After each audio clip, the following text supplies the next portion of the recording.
new makeup releases around the corner, and I don't know why I'm doing this, but I just found that cool effect on my backlight. Hi and welcome to the new makeup releases of this week. And the question, do you really need that shit? I think you don't need that shit. Before we head into these, lip of today is the Hourglass Phantom Glossy Balm in the shade Wish. It's a really weird week, so let's start right away with this new release of Anastasia Beverly Hills with the Sugar and Spice palette.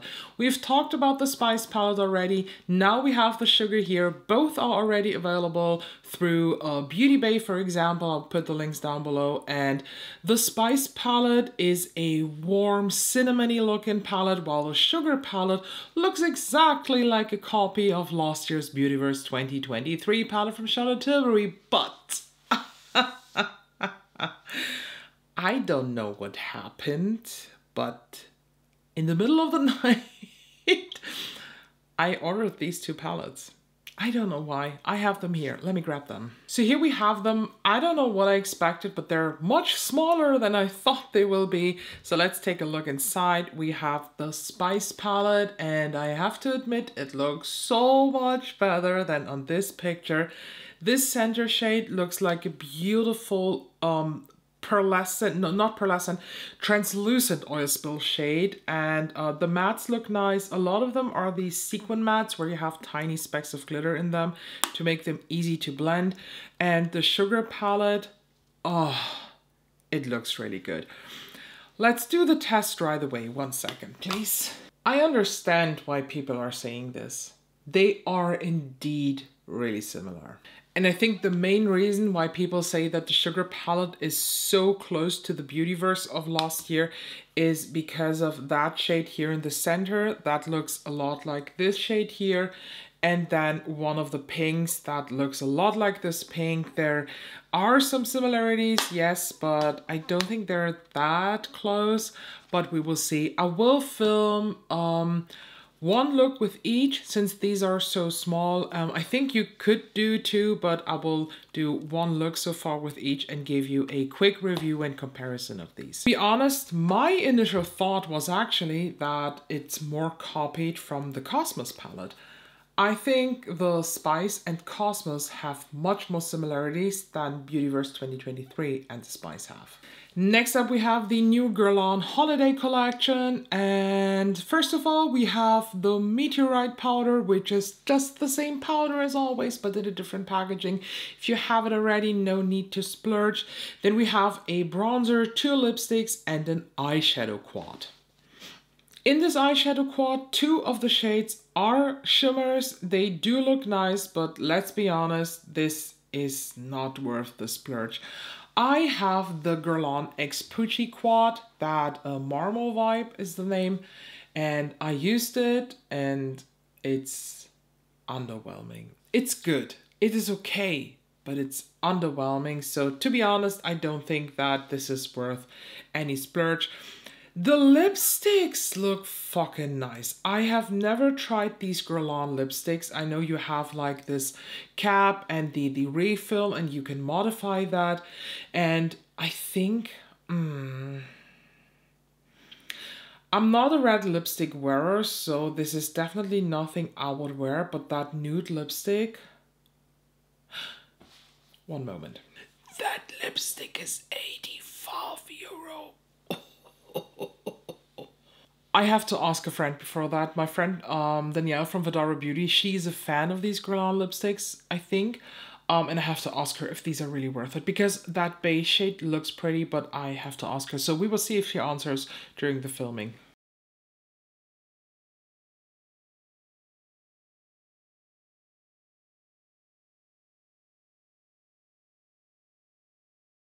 Let's move on to the Chanel holiday collection, and we have a mega palette. So this is a blush slash eyeshadow palette with 2 shades of pinks and orange and one of the most beautiful silver I have seen, Tavia from Chic Profile 4. She has already swatches up and they look actually nice, nicer than on this Trend Mood post that I saved here. And we have the highlighter, some Rouge L'Eau lipsticks, some balmy lipsticks, what are they called? The Vibrant Color and Shines. We have liquid lipsticks and nail polishes. I was 100% sure that I will get that highlighter, and I definitely will. But I'm thinking of that quad too, because Tavia gave it not so good review. She said something sits not right with her, but I have the feeling that let alone that silver up there is worth it. And I would use this actually as blush palette, not so much as eyeshadow palette. And I think it is a mega size. At least it is in the same packaging as the highlighter. And the highlighter is again, like last year, in that big size. This year it is more champagne-y, but still translucent glittery, and I absolutely love this finish. So I will at least get the highlighter. It is still exclusive to Harrods, so the link that I will put in the info box is for Harrods. And I heard somewhere that this is only 4 weeks exclusive, so with November it should be available everywhere else. Dolce & Gabbana came out with a foundation and primer, the Everlast foundation and primer. And when I saw this, I was like, oh my God, Dolce & Gabbana, that foundation probably is 120 euro, but it isn't. It's quite affordable. It's only 59 bucks and the primer is 54. For the foundation, it says full coverage matte finish with 24-hour long wear, no transfer, provides a blurring and smoothing effect with all the shine control that ensures complexion perfection with a 3D matte seamless result. What the fuck is a 3D matte seamless result? I mean, I am 3D. We are not looking ourselves in 2D. What's wrong with you? Let's talk about the shades here. Very interesting that they have a lot of shades. Dark-skinned people, please tell me, is this good shade range? I can only tell for the first arm in my opinion, and to me, it looks like 10 shades of the same color. It's very close to each other. I think they just have tiny nuances in the undertones, and that could work. And if I look here at these, I don't think I would find a shade, because 1N, the first swatch here, looks like a plain white, 2C way too yellow, and 2C way too pink, and 3W way too yellow. So I didn't plan on buying this, but please let me know, people of other skin colors. Let me know, please, if this is a good shade range. I am not tempted by this. The primer, yeah, I don't need that. It's a minimizing pore primer, perfects the skin with immediate and 24 blurring and mattifying results. Its spectacular formula controls shine for a soft matte effect that lasts all day. Formulated with niacinamide. Isn't niacinamide making your skin look glowy? I could be wrong here, because I feel like all the serums that I have with niacinamide are very glowy. How can this work with matte? Let me know down below, the ingredient heroes who are much more into how ingredients work than I am. I barely talk about Glamlite these days because of what happened and because of how they fucked with me. I have to admit though that I bought from Glamlite this year. I bought their new bacon set powders, where the translucent one I gave away because it's not translucent, it's yellow. The pink one I still use and I love actually, and I'm pretty sure that this will make it to the top 5 this year. Even, you know, I like to separate brand from owner. But this collection here,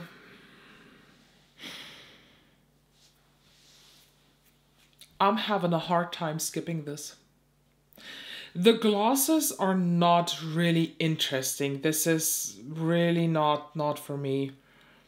But the Coca-Cola palettes, I mean the glosses in the OG one too. They have basically a cola and a cherry cola. This looks like what the Freddy, the Nightmare on Elm Street red palette should have been to me. But I'm very afraid that this looks like shit. But the packaging is so cool and so clever. There's even a highlighter included on the Glamlite website, and that full box is 85 euro or 82 euro.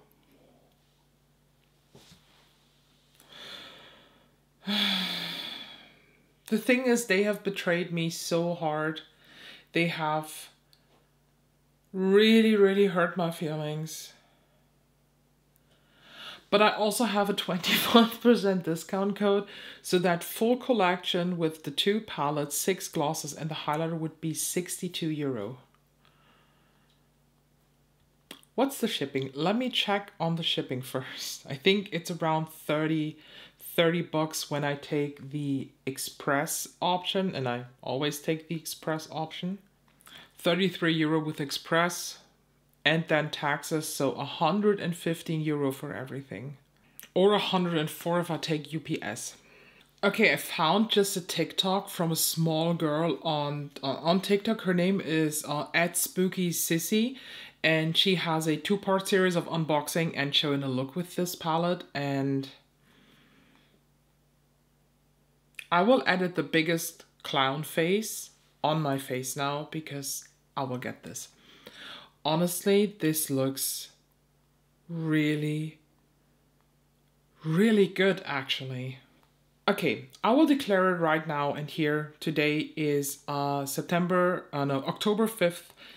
This is the last time that I will give Glamlite a chance to not betray me.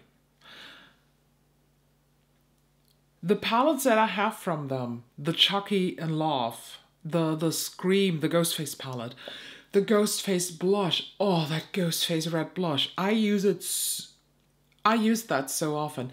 The Ghostface highlighter is one of my favorites. I even used the brushes that came in that Ghostface line, or was it Nightmare on Elm Street? One of those Halloween things last year came with a brush set, and they are quite good. This is now the last time that they get the chance to not fuck with me. Moving on to Anastasia Beverly Hills again. She came out, or the brand came out with new shades of the Glow Seeker highlighter. Honestly, don't be fooled. They look pretty, they look nice, but they are not. They are literally nothing. I had the original one, the Glow Seeker, that came out at the first. It was very bronzy, but it looked like nothing on the skin. I had the Dragon limited edition from the beginning of the year. It looked like fucking nothing, so I assume these will look like fucking nothing too. So do not be fooled. Don't let them fool you. They are not the glow. They will not give you the glow that you see in the pictures, so just don't do it. Beauty Bay came out with their annual holiday release. This is the Celestial Charms collection, and this year you have a 20 pan eyeshadow palette, an extra 9 pan eyeshadow palette for the very first time, only with shimmers, and then you have 2 glosses. I ended up getting both of the palettes and none of the glosses because I'm not very interested in these. If these would have been liquid eyeshadows, maybe, but the glosses, plumping glosses, not for me. The big palette has a beautiful color story of reds, berries, and dark tones, very, very Cosmos and space-like inspired. And that smaller 9 pan palette has some very nice shiny ethereal palettes. And for the very first time, Beauty Bay is doing something like that. And none of these shades, if I said this correctly, I think, yes, none of these are double in the palettes. They're completely new, and I'm very, very excited. They are quite affordable, Beauty Bay. They are basically a bit higher than drugstore priced at the end, and the quality is amazing. I'm just a bit sad that this palette is again not like Metamorphic last year. Nothing will beat Metamorphic. Hermès will also bring out a new limited edition highlighter in number 2 Rose Gold. That embossing is absolutely stunning, but is it really worth paying that much money? Because I have one Hermès highlighter, and let me grab that. Where is it? It's here. I have the Plein Air or Plein Air, I don't know, in Rose Atacama. It is a beautiful highlight, and for a luxury or designer brand like that, to be honest, this is very impactful. It's not what I expected. Beautiful packaging, very luxurious, but it's 105 euro. Not gonna lie, it's not worth it.